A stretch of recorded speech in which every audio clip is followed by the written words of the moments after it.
छोटे से कार्यकर्ता को पार्टी ने प्रत्याशी बना करके उन कार्यकर्ताओं को संदेश दिया है कि पार्टी के लिए जो लोग काम करेंगे उन्हें आगे पार्टी में अवसर मिलेगा। दुर्ग शहर से गजेंद्र यादव हैं, संघ परिवार से जुड़े हुए हैं। आपके पास सुबह से लेकर शाम तक कितने फोन आ गए होंगे कि भैया कांग्रेस की लिस्ट कब आ रही है? क्योंकि मुझे लगता है कि सबसे ज्यादा फोन आपके पास आ रहे होंगे। कल एक जो में दिल्ली में कांग्रेस की बड़ी बैठक हुई है और लगभग 80 सीटों पे सहमति भी बन चुकी है, काम किया है। डॉक्टर रमन सिंह का बयान भी आप ध्यान से सुनेंगे तो वो भी वही इशारा कर रहे हैं कि कमल का निशान हमारा एक ही चेहरा है और सामूहिक नेतृत्व से ये चुनाव लड़ा जाएगा। और छत्तीसगढ़ में भारतीय जनता पार्टी के पास चेहरों की बिल्कुल कोई कमी नहीं है। बस्तर हर संभाग में एक बड़ा चेहरा है। बस्तर देखेंगे तो केदार कश्यप वहाँ बड़े दावेदार हैं, संगठन के महामंत्री हैं तो पार्टी के पास चेहरों का अभाव नहीं है। बीजेपी की सूची आने के बाद कांग्रेस और कॉन्फिडेंस है कि कॉन्फिडेंस में की देखिए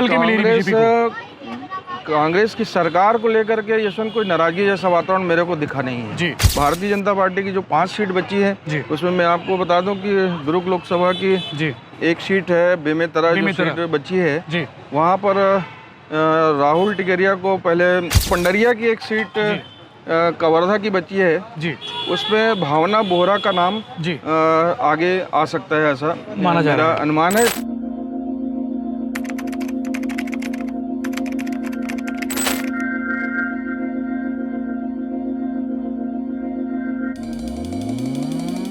ये खूबसूरत तस्वीर आप जिसे देख पा रहे हैं ये भिलाई की है, सुपेला चौक जिसे संवारा गया है नगर निगम भिलाई के द्वारा।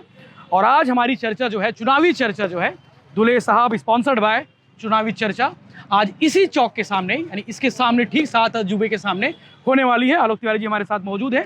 चूंकि भाजपा की जो प्रत्याशी भाजपा की जो सीटों पे जो प्रत्याशी हैं वो तय हो चुके हैं। 85 सीटों पे 85 चेहरे उतर चुके हैं।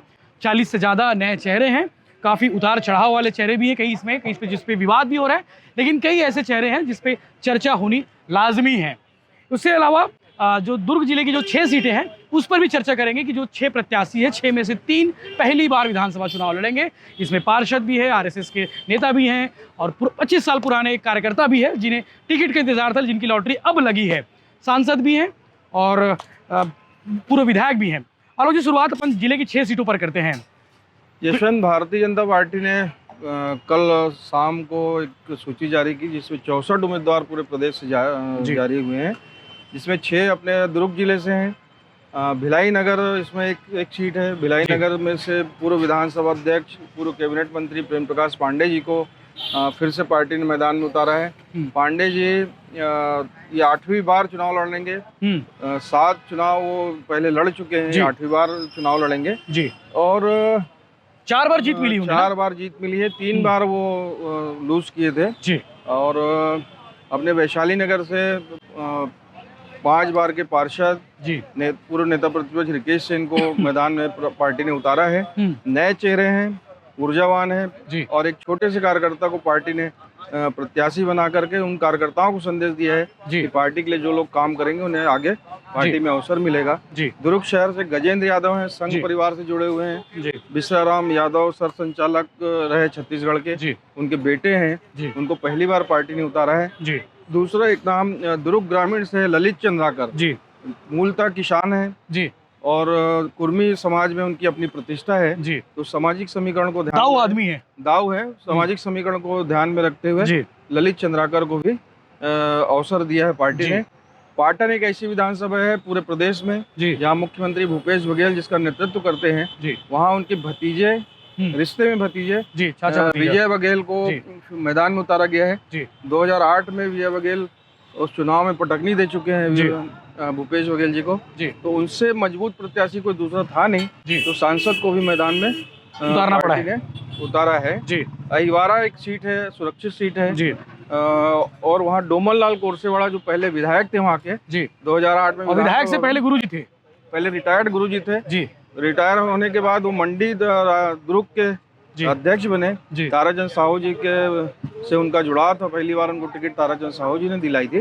तो 2008 में वो विधायक बने थे। उसके बाद पार्टी ने 2013 में उनकी टिकट काट दी, उनकी जगह सांवला राम ढेरे को टिकट दिया था और 2018 में सरकारी डिपार्टमेंट से आए थे, इनकम टैक्स से आए थे तो अहिवारा से फिर से गुरुजी को मैदान में, गुरुजी मतलब जी, डोमनलाल कोरसेवाला को जी उतारा गुरुजी गया के है। दो गुरुजी वहाँ पे विद्यार्थी निकलते हैं। हाँ। एक गुरुजी जो सतनामी समाज के संत है, महात्मा है, गुरु रुद्र कुमार, वो कांग्रेस से विधायक भी है और पीएचई मंत्री भी है। जी ये 6 सीटों पे हो गई बातें। लगभग क्या माहौल है चूंकि कार्यकर्ताओं में ग्राउंड में यशवंत देखिए, टिकट मिली जुली प्रतिक्रिया मिल रही होगी? पार्टी जब टिकट की दावेदारी और लॉबिंग चलती है जी तो पार्टी का हर जिम्मेदार कार्यकर्ता जो अपने आप को उस काबिल मानता है जी वो टिकट मांगता है। जी लेकिन पार्टी की टिकट एक ही होती है, जी तो एक ही को टिकट मिलना है, जी इसलिए नाराजगी थोड़ी बहुत स्वाभाविक है। जी वो नाराजगी दिख भी रही है, जी लेकिन भारतीय जनता पार्टी का एक बड़ा संगठनात्मक ढांचा है, जी वो बहुत जल्दी इन नाराजगियों को दूर करके पार्टी मैदान में आपको दिखेगी। जितने फूफा जी हैं, जितने मामा जी हैं, सब मान जाएंगे। शादी में अक्सर फूफा मामा जो होते हैं मुंह फुला करते हैं। अपने जिले में कोई भी बहुत बड़ी नाराजगी जैसा कोई वातावरण दिखा नहीं है जी। और बीजेपी की स्ट्रेटेजी है कि ऐसे नाराज नेताओं को, ऐसे नाराज कार्यकर्ताओं को कैसे मनाना है? निजी नाराजगी हो सकती है कि किसी से हो, लेकिन कोई व्यक्तिगत नाराजगी इतना बड़ा रूप नहीं ली है कि पार्टी को बड़ी मुसीबत का सामना करना। बिल्कुल। आज पूर्व मुख्यमंत्री डॉक्टर रमन सिंह का एक बड़ा बयान सामने आया है। उन्होंने कहा है कि कोई प्रत्याशी किसी का हो या ना हो, लेकिन कमल का प्रत्याशी है, कमल का निशान है। सीएम के चेहरे को लेकर भी उन्होंने कह दिया है कि जरूरी नहीं कि इस बार डॉक्टर रमन सिंह के चेहरे पर चुनाव लड़ा जाए। कहीं ना कहीं मैसेज है। 2018 का विधानसभा चुनाव हारने के बाद जी 15 साल भाजपा की सरकार रही जी, रमन सिंह चेहरा रहे जी। तो उनके नेतृत्व में जब चुनाव हुआ 2018 में तो 15 सीट पे पार्टी आ गई थी और संगठन को नए सिरे से तैयार करके एक सामूहिक नेतृत्व का भाव जागृत करने का काम किया है। डॉक्टर रमन सिंह का बयान भी आप ध्यान से सुनेंगे तो वो भी वही इशारा कर रहे हैं कि कमल का निशान हमारा एक ही प्रत्याशी है और सामूहिक नेतृत्व से ये चुनाव लड़ा जाएगा। और छत्तीसगढ़ में भारतीय जनता पार्टी के बाद चेहरों की बिल्कुल कोई कमी नहीं है। अगर मुख्यमंत्री की बात करें, अगर मान लो बहुमत आ गया बीजेपी का, राजनांदगांव से चुनाव मैदान में है जी, तो रमन सिंह खुद एक चेहरे हैं मुख्यमंत्री के जी। दूसरा सबसे बड़ा चेहरा अपने पाटन से है, विजय बघेल जी है ना, वो भी एक मुख्यमंत्री पद के दावेदार। बहुमत आ गया और भूपेश बघेल हरा दिए तो स्वाभाविक दावेदार हो जाएंगे। मुख्यमंत्री को हराना अपने आप में बड़ी बात जी। विजय बघेल एक दावेदार हैं जी। दूसरे दावेदार हमारे प्रदेश अध्यक्ष हैं अरुण साव जी। तो दावेदारों की कोई कमी नहीं है। ओपी चौधरी रायगढ़ से लड़ रहे हैं, आईएएस रहे हैं जी और पार्टी के शीर्ष नेतृत्व से बड़ा अच्छा उनका रिलेशन है। बिल्कुल, अगर जीते तो वो भी एक बड़े दावेदार के केंद्रीय मंत्री चुनाव लड़ रही हैं, दिखेंगे जी। रेणुका सिंह आदिवासी हैं और अभी मंत्री पार्टी मैसेज देना भी चाहा कि यार हमने महिला को उतारा और पढ़ी लिखी आदिवासी तेज तरार महिला है, रमन सरकार के कैबिनेट में मंत्री रही जी, तो वो भी एक नाम है जी। रेणुका सिंह हो गई जी। विष्णुदेव साय पूर्व केंद्रीय मंत्री है, प्रदेश भाजपा के अध्यक्ष रहे जी। तो विष्णुदेव साय भी, तो भाजपा के पास चेहरों की कमी नहीं है। अगर सारे संभाग में अगर देखा जाए कि चलो सरगुजा संभाग, बिलासपुर संभाग, दुर्ग संभाग, रायपुर, बस्तर, हर संभाग में एक बड़ा चेहरा है। देखेंगे तो केदार कश्यप वहाँ बड़े दावेदार हैं, संगठन के महामंत्री हैं जी। तो पार्टी के पास चेहरों का अभाव नहीं है जी। पार्टी केवल ये संदेश देना चाह रही है कि हम सामूहिक नेतृत्व से चुनाव लड़ रहे हैं और सामूहिक नेतृत्व का अगर नतीजा आएगा, बहुमत से राय बनेगी तो वो चेहरा मुख्यमंत्री जी होगा। और अभी भारतीय जनता पार्टी की सिर्फ कोशिश इतनी है यशवंत की छत्तीसगढ़ राज्य बनने के बाद, पहले और बाद में भी जी 2018 के चुनाव में भाजपा का कैडर बिखरा था और अभी कोशिश ये है कि भाजपा का कैडर वापस आए। भाजपा के जो वोटर नाराज हुए थे सत्ता के खिलाफ, जो वातावरण था 2018 में, वो वातावरण ना बने और पुराने वोटर उसके साथ आए। बस इतनी सी कोशिश है। उतने में फाइट छत्तीसगढ़ में मुकाबला आपको दिखेगा जी। आपके पास सुबह से लेकर शाम तक कितने फोन आ गए होंगे कि भैया कांग्रेस की लिस्ट कब आ रही है? क्योंकि मुझे लगता है कि सबसे ज्यादा फोन आपके पास आ रहे होंगे। कल एक जो में दिल्ली में कांग्रेस की बड़ी बैठक हुई है और लगभग 80 सीटों पे सहमति भी बन चुकी है जी। मुझे जो जानकारी है 12 से 13-14 विधायकों की, 12-13 विधायकों की टिकट काटने की परिस्थितियां हैं जी। कुछ वैधानिक कारण भी हैं जी। तो इसको लेकर वैधानिक कारण बहुत सारे रीजन है, विचार कर रही है और मेरा ख्याल है नवरात्र के पहले दिन कांग्रेस अपनी 14-15 तारीख को सूची जारी कर देगी। 15 तारीख नवरात्र 15 तारीख से शुरू हो रहा है जी, तो 15 तारीख को पहली सूची कांग्रेस की आ जाएगी जी। और लगभग सभी सीटों पे सहमति कांग्रेस में बनती जा रही है। बीजेपी की सूची आने के बाद कांग्रेस और कॉन्फिडेंस है कि कॉन्फिडेंस की देखिए हल्के में ले रही है कांग्रेस बीजेपी कांग्रेस की सरकार को लेकर के यशवंत कोई नाराजगी जैसा वातावरण मेरे को दिखा नहीं है। जी किसानों के इशू पे भूपेश बघेल के साथ जो भरोसा है जी वो किसी और के साथ बन नहीं सकता है। जी। विधायकों को लेकर के निश्चित रूप से बड़ी नाराजगी है और वो नाराजगी अगर विधायकों की टिकट नहीं काटी तो आपको चुनाव नतीजे के रूप में मुश्किल में देखने को मिलेगी। जी। तो कांग्रेस बड़ा फूक फूक के कदम रख रही है। जी। जिन सीटों पे भारतीय जनता पार्टी के लगभग सभी प्रत्याशी आ गए हैं 5 सीटों को छोड़ करके। जी।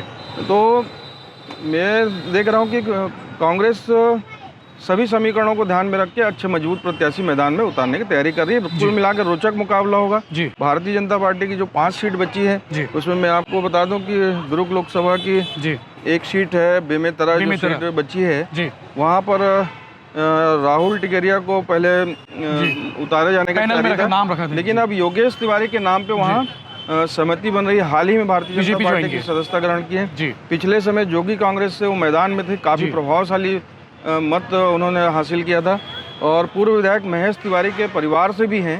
तो ये एक बड़ा वो है। दूसरा पंडरिया की एक सीट कवर्धा की बची है जी, उसमें भावना बोहरा का नाम जी आगे आ सकता है, ऐसा माना जा रहा है, अनुमान है सर, मेरे पास सूचना है। ठीक है, तो लगभग 3 बड़े चैप्टरों पे हमने चर्चा कर ली है। एक बड़ा चैप्टर ये कि बीजेपी की सीट होने के बाद दुर्ग जिले के जो चीज़ें हैं, मतलब प्रत्याशी घोषित करने के बाद दुर्ग जिले में कौन कौन प्रत्याशी हैं उस पर हमने बातें कर ली। दूसरा कि रमन सिंह का बयान है, डॉक्टर रमन सिंह ने क्या कुछ कहा है वो उस पर हमने बात कर ली। मुख्यमंत्री के चेहरे कौन हो सकते हैं अगर बीजेपी को बहुमत मिल गया। और तीसरा बड़ा इंपॉर्टेंट था जिस पे लोगों का सवाल है कि कांग्रेस की सूची कब आ रही है, उसका भी जवाब मिल गया। इस तरह के बाकी अपडेट्स के लिए बनी रही ब्लैक टाइम के साथ में। चैनल को सब्सक्राइब कर लीजिए। चुनावी चर्चे बहुत सारे मिलेंगे, चुनावी यात्रा भी आपको देखने को मिलेगी, तो चैनल को सब्सक्राइब कर लीजिए ताकि आपको बहुत सारा अपडेट मिलते रहे, ताकि आप आगे रहे। जय हिंद, जय जोहार, नमस्कार।